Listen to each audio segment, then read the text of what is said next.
안녕하세요. 이슈메이커입니다. 세상의 정보를 쉽고 재밌게 전달해 드리도록 하겠습니다. 이번 시간에는요, 일본 보복 무역의 이유와 반응에 대해서 알아보았습니다. 이번 일본 보복 무역의 이유는 위안부 문제에 대한 보복 조치입니다. 일본은 위안부 문제는 강제로 이루어진 것이 아니라 고용이라고 주장하는 말도 안 되는 얘기를 하고 있습니다. 일본의 역사인식은 우리나라뿐만 아니라 국제사회에서도 문제되어 왔습니다.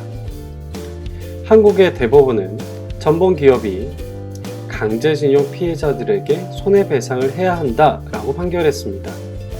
이에 일본은 1965년 항일 청구권 협정에 이어 위안부 합의까지 한국이 약속을 지키지 않는다면 국제사회 외교 무대에서 두 사안으로 공격을 받을 수 있다고 주장하고 있습니다. 고로다로 일본 외무상은 국제법에 기초한 한국 정부와 맺은 협정을 한국 대법원이 원하는 아무 때나 뒤집을 수 있다면 어떤 나라도 한국 정부와 일하는 게 어려울 것이라는 점을 한국은 알아야 한다 라고 비판을 했습니다.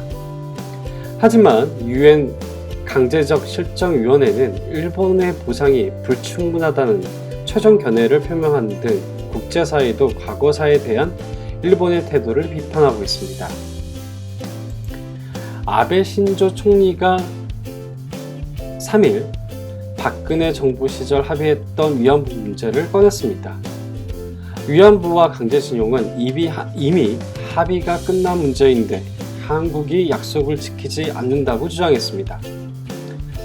하지만 오늘부터 시작되는 반도체 부품 소재 한국 수출 규제는 보복 조치가 아니라고 항변했습니다. 말도 안 되는 말이죠. 누가 봐도 보복 조치인데 아니라는 것입니다. 일본의 보복 내용은 이러합니다. 반도체 소재 3개 품목을 한국에 수출할 때 필요한 절차를 까다롭게 한다는 제재를 시작했습니다. 이것을 금지하는 것은 아니지만 업무상으로 공무원이 까다롭게 시작하게 되면 반도체 소재 3개 품목이 통과되는데 상당한 시간이 걸릴 수 있겠죠. 대상 품목은 스마트폰의 디스플레이 등에 쓰이는 플루오린, 폴리이미드와 반도체 기판 제작에 이용되는 관광재인 리지스트, 반도체 생성에 쓰이는 에칭가스 등 3가지입니다. 이에 따라 일본 기업은 수출할 때마다 서류를 제출하고 심사를 거쳐 허가를 받아야 한다는 내용입니다.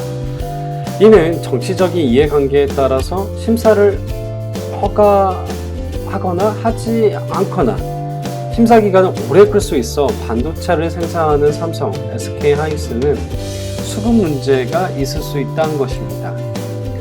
하지만 이번 조치에 대해서 투자업계는 일본 정부가 수출 규제에 나선 반도체 소재는 한국 기업에 미치는 영향이 생각보다 작을 수 있으며 오히려 일본에 타격을 입힐 수 있다고 말했습니다. 이유는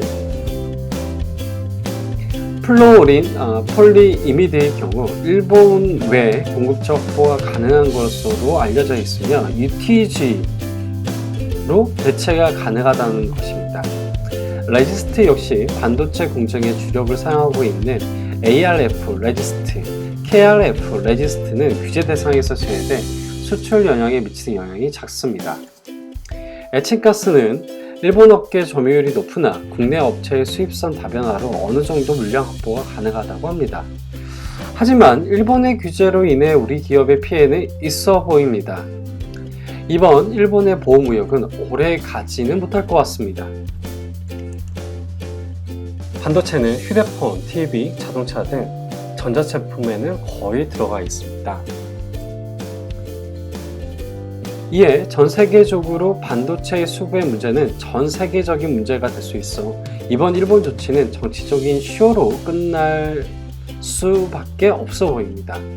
가까이 있는 미국의 애플 제품 역시 한국의 반도체 수급 없이는 완제품의 차질이 발생할 수 없기 때문에 미국을 아주 무서워하는 일본 입장에서 이런 보복을 지속하기 힘들 것입니다. 아마 아베 정부도 인지하고 있을 것입니다. 아사히는 세계 반도체 시장에서 한국의 위상이 커지면서 일본 기업에 대한 여파가 불가피하다고 지적했습니다.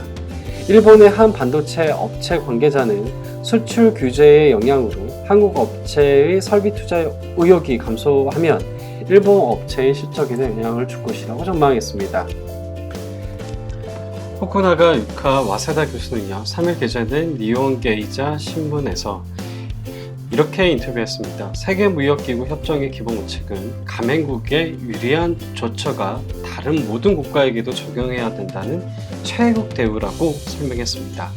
이어 후쿠나가 교수는요, 다른 가맹국에는 수출이 간략한 절차로 끝나는데 한국에는 복잡한 절차를 요구하는 것은 최애국 대우 위반이 될 가능성을 부정할 수 없다라고 지적했습니다. 후쿠나가 교수는요, 수출허가 나지 않으면 위반 가능성 이렇게 했고요. 후쿠나가 교수는요, 수출허가 나지 않으면 위반 가능성 있다. 주요 신문 사설에서 보복철에 서로 불행해질 것이라고 논평했습니다. 그럼 왜 아베는 어떤 목적으로 한국 무역 보복을 했을까요? 이유는 일본은 참의원 선거가 있는데 아베는 3분의 2의 의석을 확보가 목표입니다. 그런데 미국 트럼프와 정상회담에서 군력 외교를 당한 거 기억하시죠? 미일 정상회담 시 만찬하기 전에 레드카페 굴욕 사건을 당합니다. 미일 정상 사진에서 아베는 레드카페 가까이에 아베가 쓰려고 하자 트럼프는 스탑이라고 외칩니다. 관례사회로 보면 레드카페에서 두 정상이 서는데 아베는 레드카페 밖에 있었다는 거죠. 그 밖에 트럼프는 일본을 무시하는 반응을 보였습니다. 일본이 전쟁이 일어나면 미국의 군인이 싸우지만 미국이 전쟁이 일어나면 일본은 TV로 시청할 것이라고 말을 했죠. 사실상 참 굴욕적인 말입니다. 이런 상황에서 아베는 선거를 앞두고 만만한 한국을 선택한 듯 보입니다. 지금까지 이슈메이커였습니다.